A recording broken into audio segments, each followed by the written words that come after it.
I'm J.D. Jeffrey, Museum Curator at the Windermere Valley Museum, and this is a Columbia Valley History Short. Today we're talking about the Columbia Valley history. Our documentation at the museum pretty much starts in about 1807 with the arrival of David Thompson in the area. He always brought a party with him as well as his family. His wife was named Charlotte Small, and she had 13 children at the end. At the time, they had 7 of them when they were traveling here. While he was here, he explored the area, mapped it, and followed the Columbia River from the headwater at Canal Flats and followed it all the way around to the exit at the Pacific Ocean. During the time here, he also created a trading post called Kootenai House, and he stayed here for about 2 years and traded with the local natives as well as the ones that would come over from the prairies to hunt and gather. During that time, the natives were a little upset that he was here because he was labeled the first white man, and it ended up that the party almost starved to death because they were cut off from supplies. After everything was resolved and they were rescued by another band or another native party, the next group of people to come through was in 1845, which was Father de Schmidt with the missionaries. During that time, he came to help convert the natives, as they called them at the time.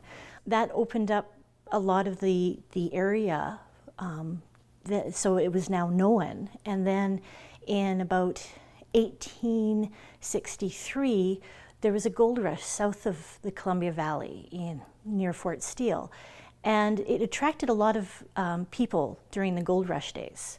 And people started to explore the rivers coming up the river to see if there was any color that it was to be found.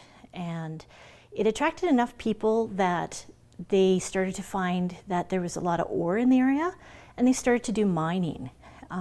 In the 1880s, the people would started to come and they would inhabit the place. So ranching became a concept, and mining was very prominent in the area. After that, the towns started showing up. Windermere came into existence in 1883, which was our first town, and Willmar was the next one after that. And it originally was known as Petersboro, and it was surveyed in 1889. It was known, being Petersboro, was known as the rowdy town because all the miners would come down from the area in the mountains and do their drinking, their brawling, all their commerce there. And some of the town still actually has the original buildings in use today. After that, they found we had steamboats in the area and it wasn't as easy to get the supplies up, so they moved a lot of the commerce down to the town of Athelmere. There it was easy to unload and load the steamboats, but the only downfall is every year it would flood because it was on a floodplain exit of a creek. And so about 1907, the town of Invermere was named, and people started to move up top. Prior to that, the town actually of Invermere had 2 names. It had Copper City by Mr. Johnston, who had wanted to develop it and surveyed it, but it didn't quite fly like he wanted to. And then he sold his property to another gentleman who then called it Canterbury. So we have a lot of places in the area that actually have these names as the historical content. And in 1907, it was bought out by a group called the Columbia Valley Fruitland, and they decided to call it Invermere, based in a lot of the Scottish names that are of the area where people had come from. So the area grew and developed, but the Columbia Valley Fruitland decided they wanted to get more people to move here. So they started contacting people in Scotland and in Britain to let them know that there's this great land, great property, and it was the land of milk and honey. So they basically had many people come here, but the war broke out.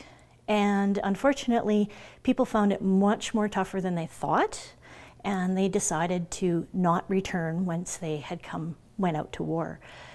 So the valley itself was getting quite sparse for people, and it ended up that the people that were here toughed it out, and again, the Columbia Valley Fruitlands decided they wanted more people to come, so they got involved with this CPR and started tourism. So in 1922, they built the railway station as an enticement, because the railway was becoming prominent. And then they also built the David Thompson Memorial Fort, where people could come and stay for rent cabins and things, and there was a fort that was made into a recreational area. And after that, the area prospered a little bit more. More people loved the place when they came and decided that they wanted to move here. And after that, the rest is history. I'm J.D. Jeffrey, and this has been a Columbia Valley History Short.